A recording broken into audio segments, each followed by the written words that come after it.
Pasuray-suray ang babaeng ito na nahuli kam sa gitna ng kalsada sa Barangay Project 6 Quezon City. Kinakawayan pa niya ang ilang motorista. Tinanggal ang suot niyang tsinelas sa takmang babatuhin ng dumaang tricycle. Isang kotse ang tinuluyan niyang batuhin ng tsinelas. Hindi pa nakontento, pinutirya rin niya ang isang motorcycle rider. Lugar niyo, paano ko gagawin yun? Nang rumisponde ang mga taga-barangay at inaresto ang babae, patuloy siya sa pagwawala kahit nakaposas na.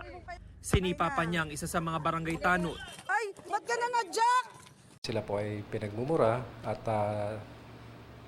yung isang BPSO po natin ay kanya pong nasaktan. At isawi rin pong kagawad ay nakagat po niya sa tagiliran at sa braso. Ayon sa pulisya, galing sa inuman ng 27 anyos sa babae kasama ang kanyang kasintahan. Sabi niya hinihiwalayan na raw siya ng kanyang kasintahan kaya siya nagkaganoon. Sobra pong kalasingan po sir, wala na po akong sa wisyo. Pero kinagat mo yung isa sa mga kagawad. Hindi ko na po talaga matandaan sir yung mga nangyari. Humingi po talaga ako ng pasensya, talaga sobrang pagsisisi ko. Huwag na pong mag-inom, yung mga kabataan ngayon, itigil ng pag-iinom. Sinampahan ng sospek ng mga reklamong alarming scandal, resistance and disobedience, at direct assault upon an agent of person in authority.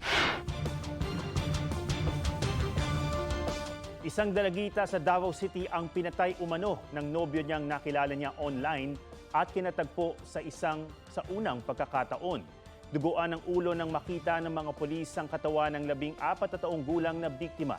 Ayon sa mga pulis, nagkakilala sa chat ang dalagita at ang suspect. Naging nagkarelasyon daw sila online pero nang magkita, iba raw ang itsura ng suspect sa profile picture. Naaresto ang 20 anyos na suspect pero anya, self-defense daw ang kanyang ginawa. Sinaktan daw siya ng biktima kaya lumaban daw siya.